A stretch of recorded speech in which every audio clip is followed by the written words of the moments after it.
Week 50 is here, and while Nasdaq was able to cruise in an amazing 3.54% gain last week, it may not be that easy this week. This week, consumer price index numbers will come. Nasdaq is in the top of the trend. It might be a fight. You're listening to the StockInvest.US podcast, Trading Tips with Jim, and I will try to tell you what I think will happen in the week ahead of us. And let's start with the obvious. Last week was a good week for Nasdaq. I said the charts were implying that it would just be a good week. Indeed, it was. Nasdaq ending at 19,860 points, and we are very close to the 20,000 point mark. But this week, Nasdaq is facing a few challenges. First off, it's in the top of the trend. Usually that is the place where we can expect corrections, and relative strength index is very overbought. Volume is also going in a little bit opposite direction, another sign that it might be a struggle. Doesn't have to be. Nasdaq can cruise in for another 5% this week because there is no resistance above.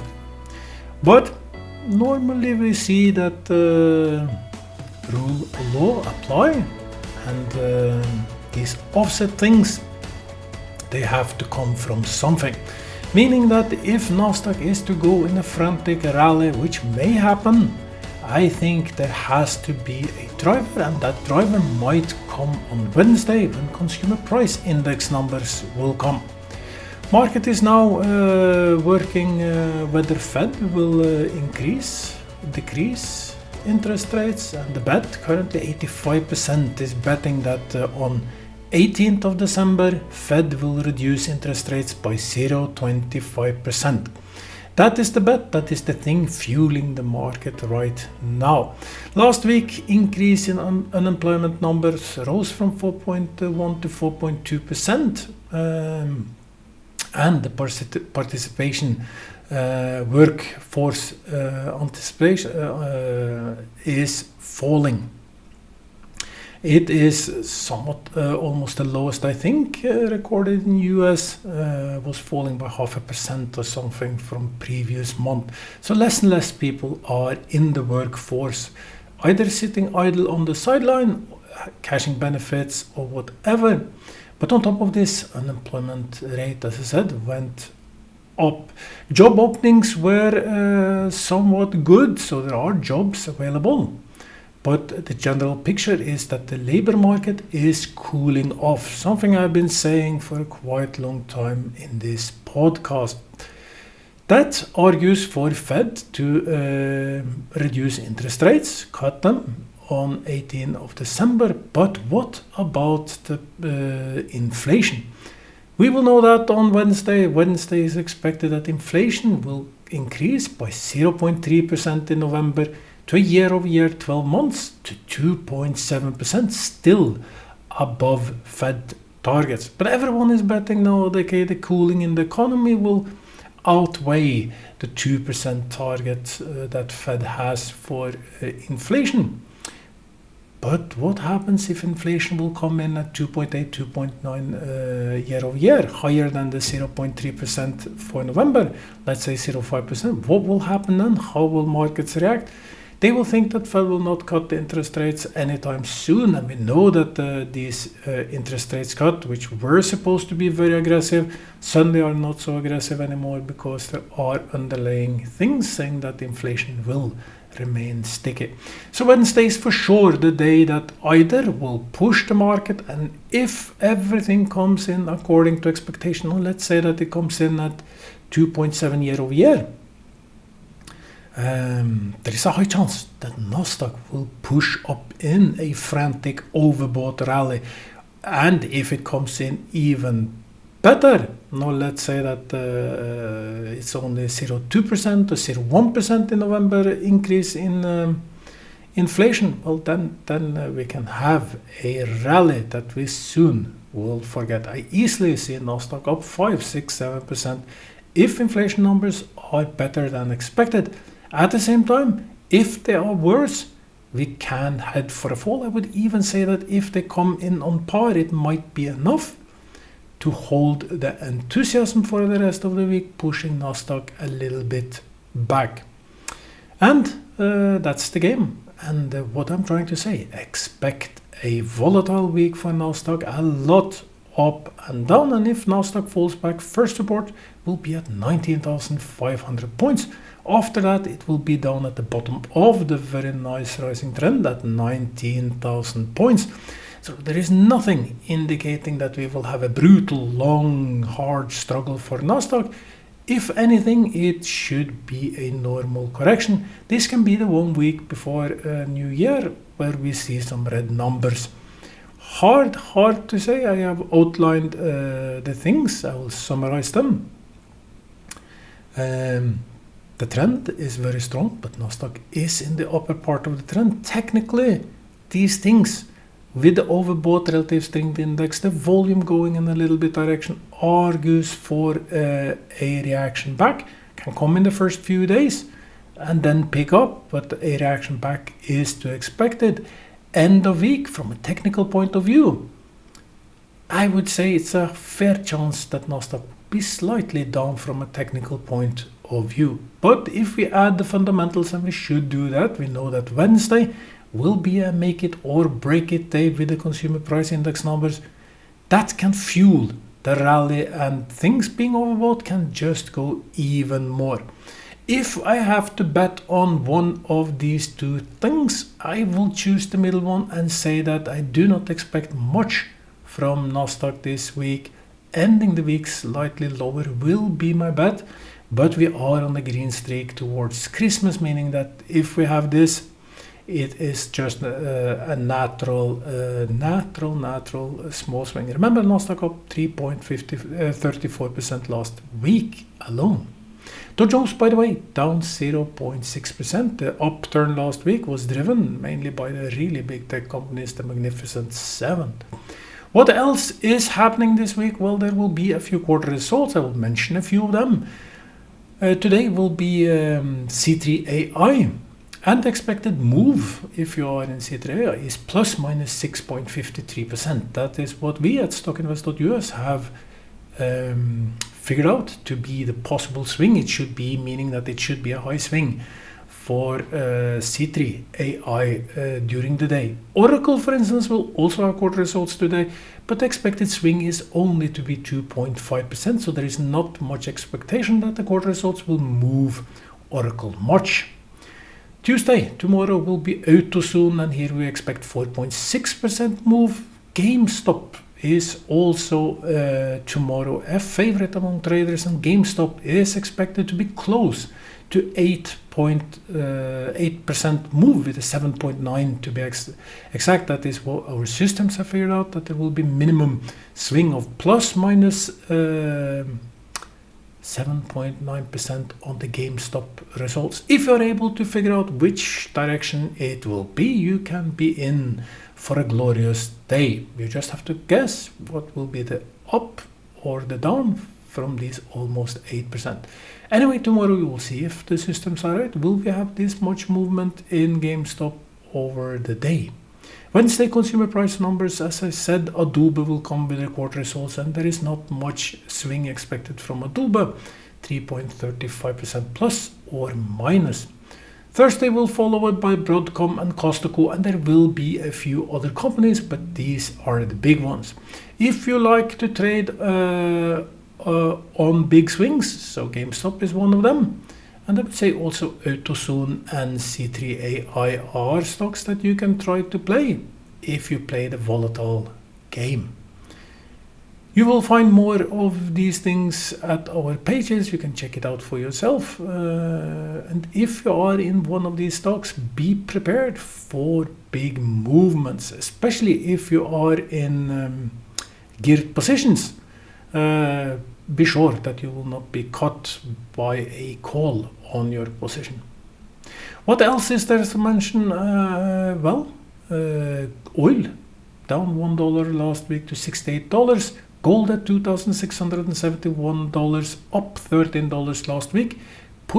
Keep pushing upwards. And I read more or less everyone expect gold to push upward. Now there is some sort of quiet again. For gold to push really hard, we need more geopolitical tension. Last out is, of course, Syria, but Syria is just a pawn in the big game between West and East. We'll see how that will turn out in a few years. Now it's turning into an Islamic governed state eventually. Hopefully it will be good for the Syrians. We hope that.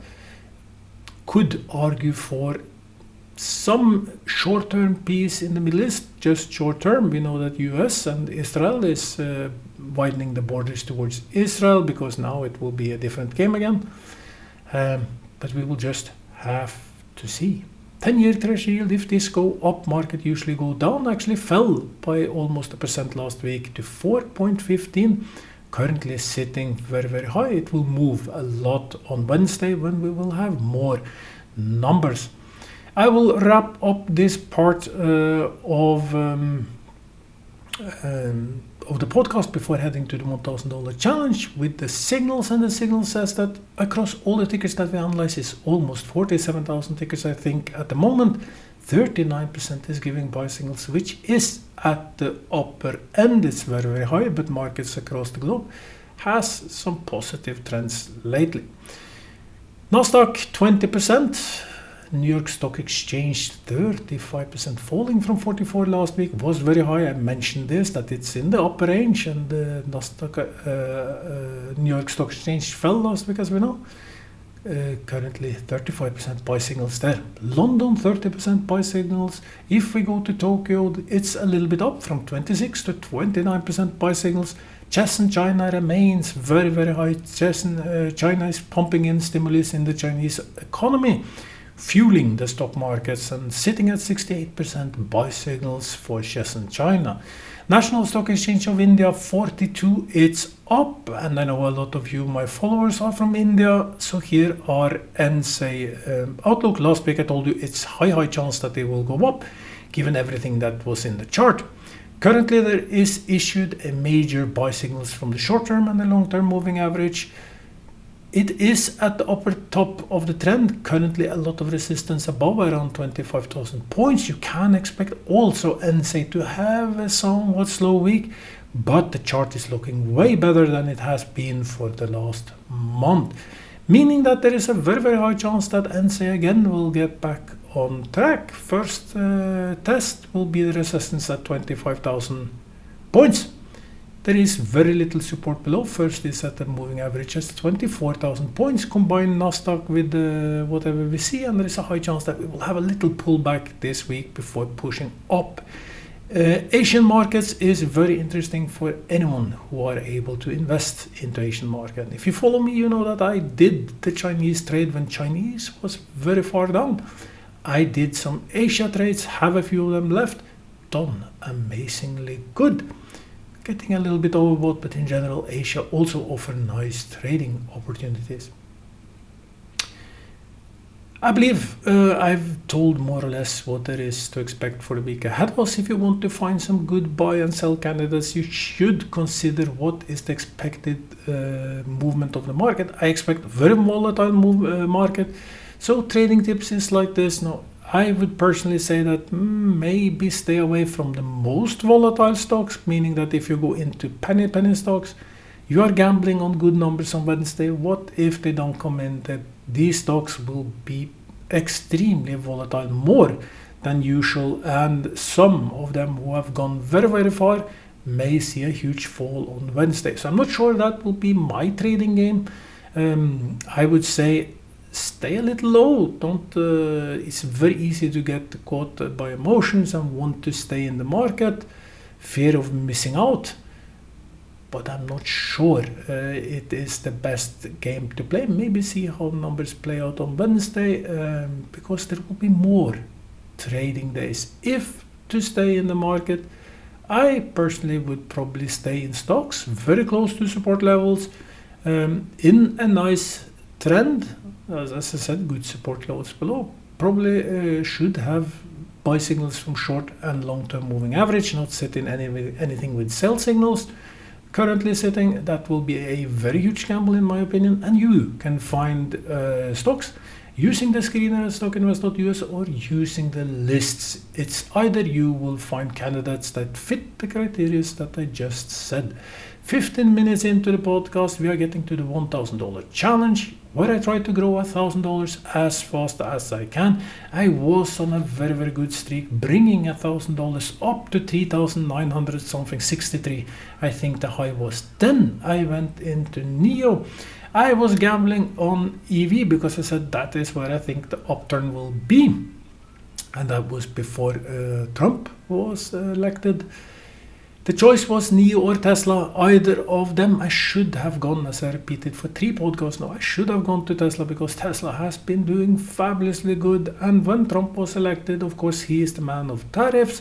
Tariffs on China means that Nio, everyone thinks Nio is not the best case, so the money went for Tesla. I really understand that very well. But I still remain in Tesla. I think Tesla is highly undervalued. Actually, I have increased my personal positions into Nio because I believe in EV.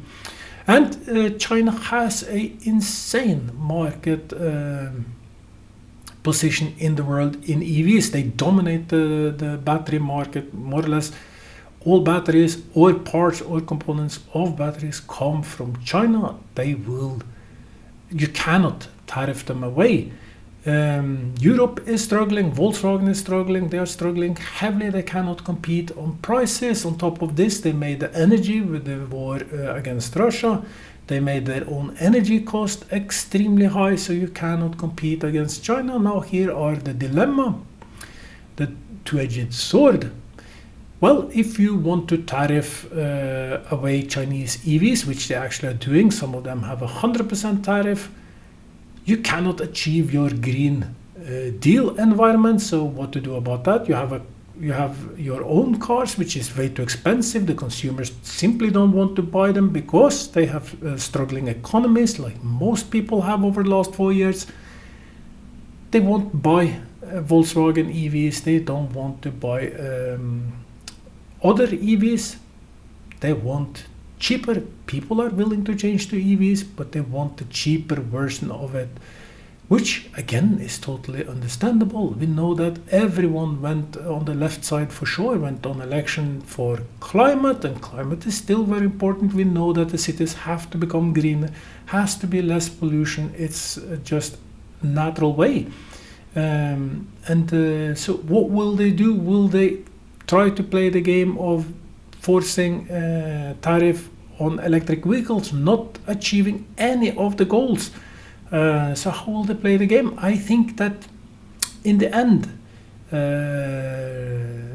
Green Deal, meaning that we try to move towards less pollution, will have to win. A lot of conservatives are also coming in different parties across Europe. They have a different view on things. They view economy more important. And I think in this edge, it will be just a matter of time before EV companies, and I'm talking about Chinese, will get some wind back in their sales in US stock markets. Just that long monologues, I believe Nio has a potential, and when it starts to move, it will go very, very fast. This can be the one thing that breaks it. Currently, the $1,000 challenge sit at $2,636.84. Nio trade is down 9.61%. Can it be turned this week? Very, very hard to say. I will play hardball with these things. As I said when I started this challenge, this is a place where things will go up and down. I will take high risks. Normally I would cut things by stop loss, which I've done on a few other occasions. But I so strongly, stupidly maybe even believe that the Nio will push. And when these things push, it may just be some comments from Trump. It may be market trying to figure out which stocks are undervalued compared to their fundamentals and how they produce the market shares they have. I think that Nio can push very, very hard and even go for a double or a triple. We will see. I'm in it personally. I'm in it in the $1,000 challenge as well. Currently sitting $2,636.84. Will it be higher next week? You just have to tune in to see. No changes in the $1,000 challenge. Still sit in Nio. 20 minutes. I wish you will have a super week. I hope that when you get to the end of the week, your portfolio will be much greener than in the beginning of the week. I hope you will do the right trades. I hope you are smarter than me, that you do exactly what should be done in what I think will be a volatile week. If you are in crypto, well, I'm in crypto as well. You know, I bought Bitcoin at $30,000 and raked up on Dodge and a lot of other things. We are doing very well. For crypto, trend charts just looks very, very strong. Even if stock markets go down, I think it's a fair chance crypto will go up. I will make that the last now. Hope you will be back next week when I will be in one of the final podcasts, just a few of them left before 2025. Until next week, just have a super week. Bye. Welcome to StockInvest.US Stock Analysis. We remind you that trading involves a high risk of losing money, and that you should speak with a financial advisor before buying or selling any securities.